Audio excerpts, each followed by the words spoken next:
Hello everybody, मेरे channel पे आपका स्वागत है। मेरा नाम उर्वशी है और आज इस वीडियो में मैं बात करूंगी राहु का गोचर आपके सूर्य के और चंद्रमा के ऊपर से। आपके जो पत्रिका है उसमें सारे ग्रह किसी न किसी ज़ोडिएक साइन में हैं, किसी न किसी साइन में हैं, किसी न किसी राशि में हैं।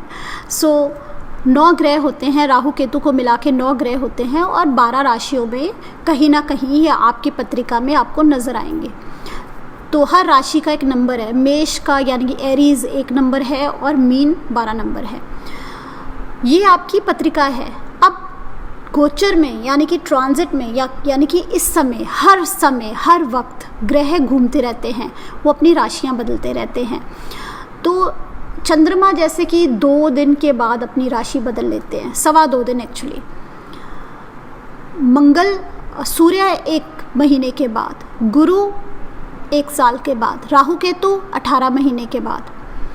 दूसरी अजीब सी बात यह है कि सारे ग्रह तो सीधे चलते हैं, सूर्य, मंगल, शुक्र, बुध, लेकिन राहु केतु हमेशा इनकी चाल उल्टी होती है। तो जैसे मैंने राशियों के नंबर बताए, मेष 1 नंबर है, टॉरस 2 नंबर है, जेमिनी 3 नंबर है, तो सारे ग्रह तो ऐसे ही चलते हैं। एरीज से फिर टॉरस जाएंगे, टॉरस के बाद जेमिनी जाएंगे। इनकी चाल सब ग्रहों की सीधी रहती है और सूर्य इसके राजा हैं। इस जो प्लैनेटरी कैबिनेट हैं उसके राजा सूर्य हैं। लेकिन राहु के तो हमेशा उल्टे चलते हैं, इनकी चाल ही उल्टी है। जैसे सूर्य देवता है वैसे ही राहु के तो असुरास हैं, डीमंस हैं। तो ये जो डीमंस हैं ये उल्टे चलेंगे, ये सूर्य के रास्ते पे नहीं चलेंगे। सूर्य हमारा धर्म है, राहु के तो कहते हैं धर्मा वर्मा छोड़ो, आप इधर आओ। तो ये हमेशा उल्टे चलते हैं। हमारी पत्रिका में भी कई बार ऐसे होता है कि ग्रह वक्री होते हैं, तो वो जो ग्रह वक्री हैं वो सूर्य के पीछे नहीं चल रहे, वो राहु केतु को फॉलो करते हैं। तो इसके बारे में अलग वीडियो करूँगी, जल्दी करूँगी वक्री ग्रहों के ऊपर।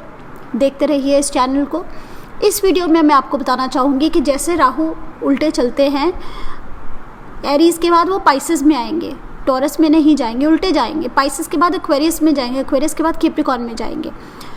तो जैसे जैसे राहु उल्टे जा रहे हैं वो आपके पत्रिका के जो नेटल प्लैनेट्स हैं, जो नेटल पोजीशंस हैं, उनके ऊपर से निकलते जाएंगे। ग्रहों के ऊपर से राहु निकलते जाएंगे। तो ये जो ट्रांजिट है इसकी मैं बात कर रही हूँ। आपके नेटल चार्ट में, नेटल पत्रिका में जो ग्रह बैठे हैं, गोचर के राहु यानी कि ट्रांजिट के राहु उन ग्रहों के ऊपर से निकल रहे हैं। वो सेंसिटिव पोजीशंस होती हैं उन ग्रहों को लेके। आपके चार्ट में जैसे ग्रह बैठे वो उनकी सेंसिटिव पोजीशंस हैं। तो ऊपर से जब राहु निकलते हैं तो किस तरह से वो आपको प्रभाव देंगे। तो सबसे पहले अब मैं आपसे बात करूँगी इस वीडियो में सूर्य और चंद्रमा की। तो मान लीजिए राहु जहाँ पे भी हैं, जिस राशि से निकल रहे हैं गोचर में, वो घूमते रहेंगे, 1.5 साल के बाद अपनी राशि बदलते रहेंगे। तो मान लीजिए जिस राशि में राहु जा रहे हैं वहाँ पे सूर्य आपकी पत्रिका में पहले से उसी राशि में बैठे हैं, तो आपको क्या रिजल्ट मिलेगा। सूर्य क्या है? सूर्य आपके कॉन्फिडेंस है, आपकी आत्मा है, आपकी ईगो है, आपका मैं है। मुझे ये करना है, मुझे वो अचीव करना है। स्टेटस, पावर, पोजीशन के कारक हैं सूर्य। आपके पिता के कारक हैं, आपके बॉस के कारक हैं, गवर्नमेंट के, सरकार के कारक हैं। अथॉरिटी पोजीशन, जो भी अथॉरिटी है, रूल्स रेगुलेशंस हैं, सूर्य उसके कारक हैं।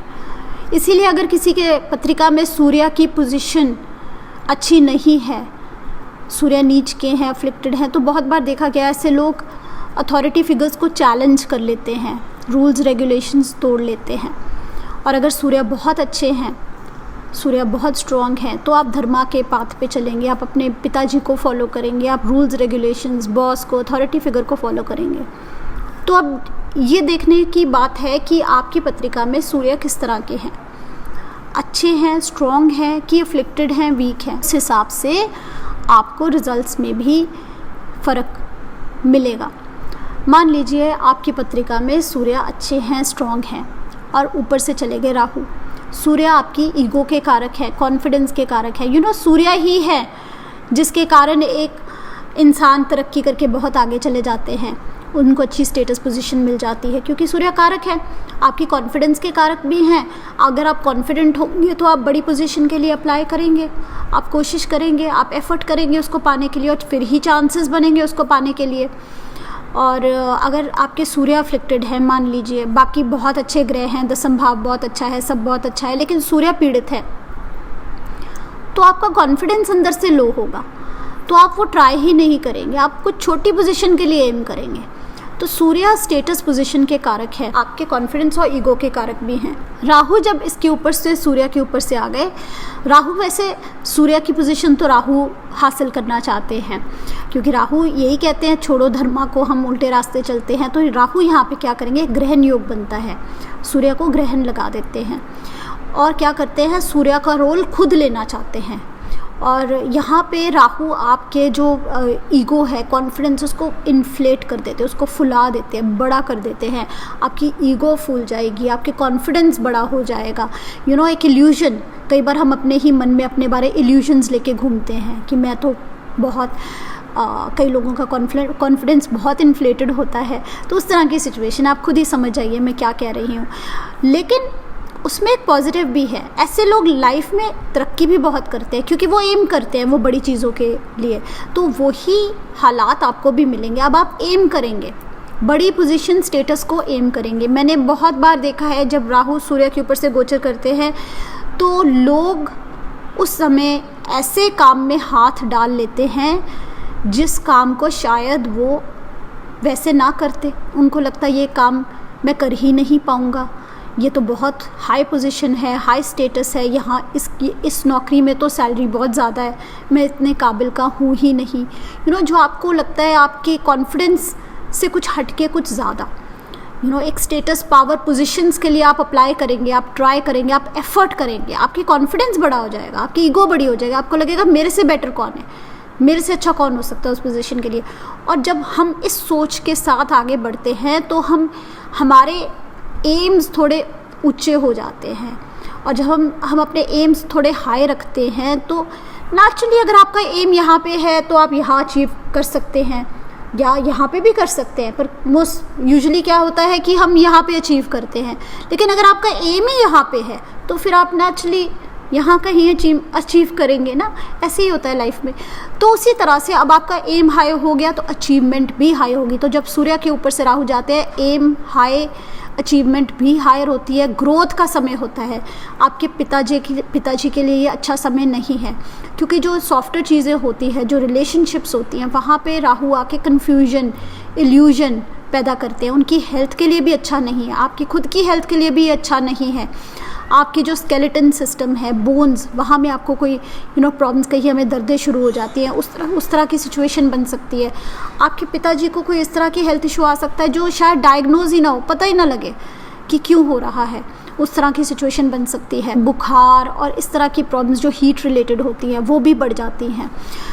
लेकिन कॉन्फिडेंस के लिए, ईगो के लिए ये चीज़ें ये गोचर बहुत अच्छा है। लेकिन राहु किस तरह के है, राहु को हाई एम तो करना है, राहु को वो धर्मा वाला पाथ फॉलो नहीं करना, वो सीधा सीधा पाथ नहीं फॉलो करना। राहु को जल्दी चाहिए, हर चीज़ जल्दी चाहिए, शॉर्टकट चाहिए। तो राहु बोलेंगे छोड़ो आप ये रास्ते में, मैं आपको ये रास्ता दिखाता हूँ, शॉर्टकट है, यहाँ से हम फास्ट पहुँच जाएंगे। राहु बोलेंगे लाल बत्ती आई है तो छोड़ो, वेट क्यों करना, कोई नहीं देख रहा, फटाफट निकल जाते हैं, फटाफट करते हैं, फटाफट पहुँचे जहाँ पहुँचना है, फटाफट अचीव करें जो अचीव करना है। तो यहाँ पे राहु ने क्या किया, सूर्य जो रूल्स एंड रेगुलेशंस के कारक है उनको तोड़ दिया। राहु बाउंड्रीज को तोड़ते हैं, सूर्य यहाँ रूल्स और रेगुलेशंस है, अथॉरिटी फिगर्स है, गवर्नमेंट है, आपके बॉस है, जो उन्होंने आपको सिखाया, जो आपके पिताजी ने आपको सिखाया, राहु उसको तोड़ के फिर अचीव करना चाहेंगे। आपका कॉन्फिडेंस बढ़ा देंगे, आपको अचीवमेंट में भी हेल्प करेंगे, पर कैसे, शॉर्टकट्स लेके। तो यहाँ पे आपको अथॉरिटी फिगर्स के साथ प्रॉब्लम आ सकती है, रूल्स रेगुलेशंस तोड़ने के कारण आपको प्रॉब्लम आ सकती है, अपने बॉस के साथ आपको प्रॉब्लम आ सकती है, आप अपने बॉस को चैलेंज कर सकते हैं। तो इस तरह की सिचुएशन बन सकती है। ग्रोथ के लिए अच्छा है, बहुत अच्छा है, कॉन्फिडेंस लेवल हाई है, हाई एम्स रखेंगे, लेकिन अथॉरिटी फिगर्स के साथ, बॉस के साथ, गवर्नमेंट के साथ यहाँ पे इश्यूज आ सकते हैं। अब मैं बात करूँगी राहु का गोचर चंद्रमा के ऊपर से। चंद्रमा आपके मन को दर्शाते हैं, आपकी खुशी को दर्शाते हैं, आपका 4th हाउस आपकी मदर को दर्शाते हैं, आपका पीस ऑफ माइंड, आप मन से कितने शांत हैं, आप कितना अच्छा सोते हैं, आप कितना अच्छा खाते हैं। चंद्रमा वृषभ राशि के भी स्वामी हैं, दूसरे भाव की स्वामी है, आपके धन को दर्शाते हैं, आपके खान पान को दर्शाते हैं, आप कितने नर्चरिंग हैं, कितने इमोशनल हैं। अब सबसे पहले तो अगर हम देखें चंद्रमा के ऊपर से जब राहु का गोचर होता है तो ये मदर के लिए नहीं अच्छा है। उस समय मदर को हेल्थ इश्यूज़ आ सकते हैं। जब मेरी पत्रिका के चंद्रमा से राहु निकल रहे थे तो मेरी मम्मी को भी बहुत तकलीफ़ में थे वो, और ऐसा एक हेल्थ प्रॉब्लम आई थी जो हम समझ ही नहीं पाए, और 1 साल तकरीबन उन्होंने काफ़ी सफ़र किया। जब ये गोचर ख़त्म हो गया, ख़त्म होने तक एंड तक हमें समझ आ गई, क्योंकि जो वो इलाज कर रहे थे, कभी एंटीबायोटिक ले कभी कुछ ले, तो थोड़ी देर असर हो रहा था, फिर वैसे ही तकलीफ़ बढ़ रही थी। तो बाय द टाइम ये गोचर ख़त्म हुआ तो समझ आई, किसी डॉक्टर ने सलाह दी आप ये भी टेस्ट कराएं, तो वहाँ से पता लगा ये तो वीट एलर्जी है। तो इस तरह की प्रॉब्लम्स जो कभी समझ नहीं आती और हमें दिक्कत रहती है, कन्फ्यूजन क्रिएट हो जाती है, ये क्यों है, ये ऐसे क्यों है। और आप दवाइयाँ, राहु पॉइजन है, मेडिसिन है, तो मदर को वहाँ पे मेडिसिन भी बहुत सारी लेनी पड़ी। उसी तरह से राहु आपके पीस ऑफ माइंड को डिस्टर्ब कर सकते हैं। अगर आपके चंद्रमा पहले से पीड़ित है, अगर वृश्चिक राशि में है, या पहले से आपके नेटल चंद्रमा पे बहुत सारी शनि की दृष्टि है, शनि का साथ में युति है, मंगल की युति, मंगल की दृष्टि है, ऐसे जो तामसिक ग्रह होते हैं वो चंद्रमा को पीड़ित कर देते हैं।